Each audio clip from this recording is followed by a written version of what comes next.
let's say that you want to belong to a community that is dominantly homogeneous.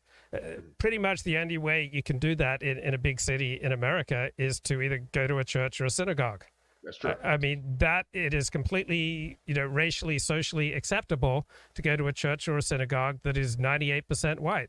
And there's no other organization at which that is socially acceptable. That's So correct. let's say you want to go belong to a community where being demonstrably gay is socially unacceptable.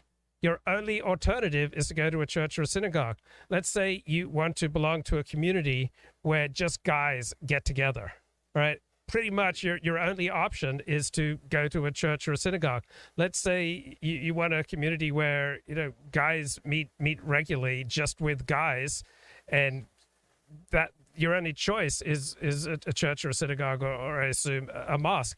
Let's say you just want to feel something, right? So there was an article in The Onion about some atheist walking past listening to gospel music and wishing he could believe in some of that nonsense.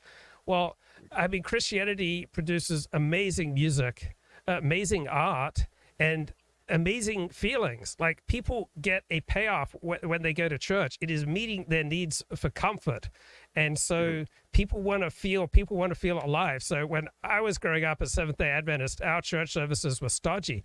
They didn't stay that way. Starting in the 1980s, there was this celebration movement where going to church was a lot like going to a rock concert. I mean, you really feel something, and you go to a rock concert, the ticket's going to set you back $100. But you go to a church, and you don't have to pay admission. You can experience all the things that people experience at a rock concert, but in a safer environment where people aren't doing drugs and they're not, high on alcohol, and people aren't getting raped. So people want things that religion provides. People, may want to feel free of the diversity agenda. People may want to feel free from the homosexual agenda. People may want to feel free from the transsexual agenda. People may want to feel free from the assault of wokeism. People may just want to hang out with people like themselves. I don't know any more effective community formation than what's going on in organized religion in America.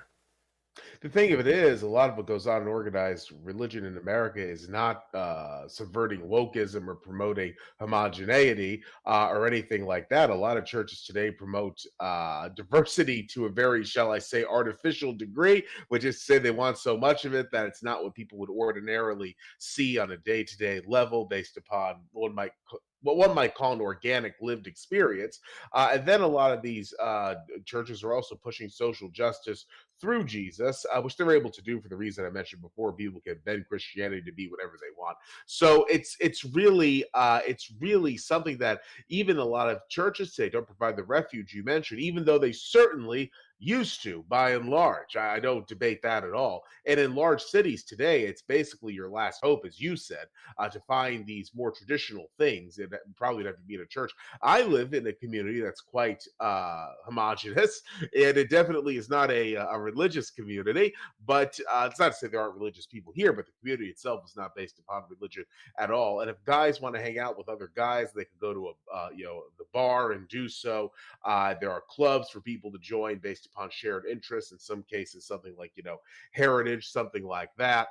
So these things exist, but in certain areas. I don't live in a city. I live outside of one, so that's that probably is at least something to do with it.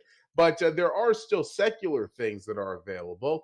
But in most cities, the religion would be one's last chance at finding stuff like this, as Luke said. Even though I think less and less religions are offering the sort of environment nowadays.